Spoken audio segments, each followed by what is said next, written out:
Hello friends, स्वागत है आपका हमारे यूट्यूब चैनल इटिकल विद आशीष। तो चलिए आज का जो हमारा टॉपिक क्या है वो है करंट। तो जानेंगे आज हम करंट के बारे में इस वीडियो में। तो वीडियो में हमारे साथ लास्ट तक बने रहिएगा जिससे कि आपको और भी अच्छे से समझ में आ जाएगा। तो चलिए वीडियो में हम आगे बढ़ते हैं। दोस्तों हम अपने पहले पॉइंट पे आते हैं। हमारा पहले पॉइंट क्या है, व्हाट इज करंट, कि करंट क्या होता है। तो दोस्तों ये आपसे कहीं भी पूछा जा सकता है। तो चलिए इसका मैं आगे डेफिनेशन बता देता हूँ जिससे कि आपको और भी अच्छे से समझ में आ जाएगा। तो चलिए देख।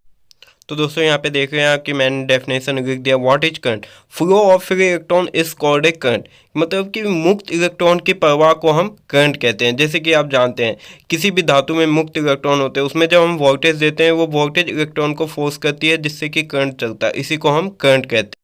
तो दोस्तों हम फर्स्ट पॉइंट समझ गए कि करंट क्या होता है, व्हाट इज करंट। तो चलिए हम दूसरे पॉइंट क्या है हमारा कि करंट का मात्रक क्या होता है, यूनिट ऑफ करंट, ये भी आपसे पूछा जा सकता है। तो दोस्तों करंट का जो मात्रक होता है वो होता है एम्पियर। जैसे कि हम घर में कहते हैं ना, हमारा ये मोटर चल रहा है 1 एम्पियर 2 एम्पियर 3 एम्पियर करंट रहता है, तो इसी को कहते हैं दोस्तों यूनिट कहते हैं। तो चलिए अब हम बढ़ते हैं अपने तीसरे पॉइंट के ऊपर। तो दोस्तों हमारा तीसरा पॉइंट क्या है, तीसरा पॉइंट है हमारा अमीटर। अमीटर क्या होता है, अमीटर हमारा दोस्तों एक मेजरिंग टूल है जो कि हमारे करंट को मापता है, 1 एम्पियर लोड रहेगा या 2 एम्पियर या 3 एम्पियर। तो दोस्तों इसी को हम अमीटर कहते हैं। कोई भी आपसे पूछ सकता है तो आप उसे बोल सकते हैं अमीटर से हम करंट मापते हैं। क्या मापते हैं, करंट।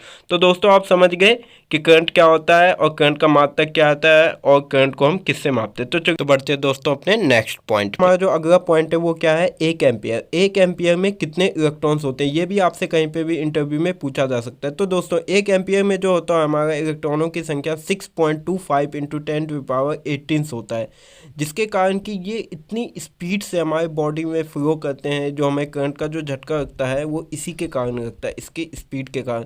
तो चलिए हमारा जो नेक्स्ट पॉइंट है वो वही है कि इसकी स्पीड कितनी है, ये भी आपसे पूछा जा सकता है। तो दोस्तों वीडियो में बने रहिएगा। अगर जो आपको कहीं पे समझ में नहीं आ रहा है तो आप नीचे कमेंट कर सकते हैं।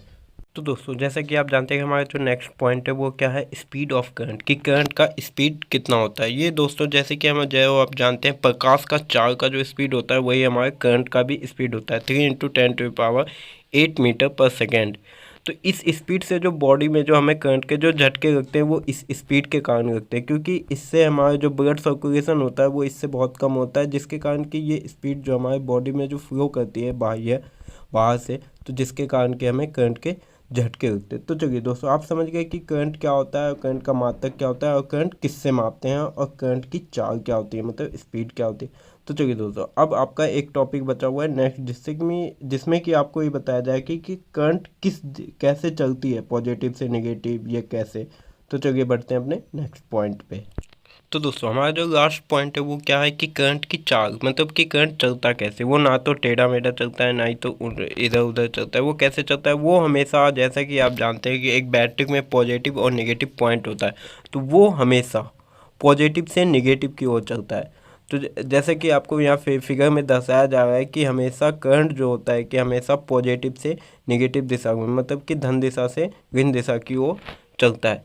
जो कि आपसे ये सवाल कहीं पे भी पूछा जा सकता है कि करंट कैसे चलता है, तो आप उसे बता सकते हैं कि करंट हमेशा पॉजिटिव से नेगेटिव की ओर चलता है, एक साइकिलिंग में चलता है। तो दोस्तों वीडियो अच्छा लगे तो वीडियो को लाइक एंड चैनल को सब्सक्राइब जरूर करें। धन्यवाद।